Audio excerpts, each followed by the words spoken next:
last Christmas, I was at my girlfriend's family's house for Christmas, and I had them open. I love them. We get along great. Everything's awesome. I went over to their house, though, and as soon as we came through the door, it was party time. They were like, rum and coke, rum and eggnog, some juice for you, you know. And they didn't say that, but I felt left out. I had a moment where my whole body tensed up. I was like, oh, fuck. I'm like, I don't feel good. This is not good. It came right out of nowhere, right? Like 6 years in, feeling weird. And I'm like, I know what to do in this situation. This is where I call my sponsor. I don't have to call him too often anymore, but I'm like, this is the moment. This is when I do that. I know what to do. So I went to my girlfriend and I was like, hey, I don't want you to change anything you're doing. You guys are having fun just because you can have a drink without going into the woods to do cocaine for a year.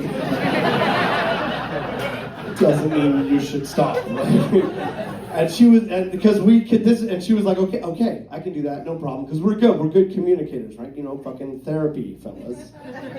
So. I'm so sorry. Please don't fight me. I'm very weak for a man. So I go downstairs, right? I go downstairs to call I'm going to go downstairs. I'm going to call my sponsor. I'm going to be all good. And she's like, okay. So I go downstairs. I called my sponsor, right? And then my sponsor didn't answer.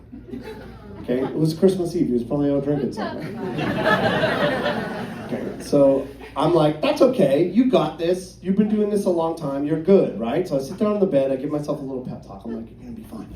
You're going to go upstairs. You're going to get a ginger beer out of the fridge. You're going to sit down at the island in the kitchen. You're going to drink that, and you're going to feel totally fine. Everything's going to be great. And that's what I did. I went upstairs. I got the non-alcoholic little ginger beer guy, and I sat in the kitchen. I started drinking it, and it passed. That's what happened. It passed, and I'm like, I did it. I got the job done. That's great. And then my girlfriend came over, and she was like, you okay? And I'm like, I'm okay. And she's like, good. And then she looked down, and she said, hey, do you think that is a ginger beer?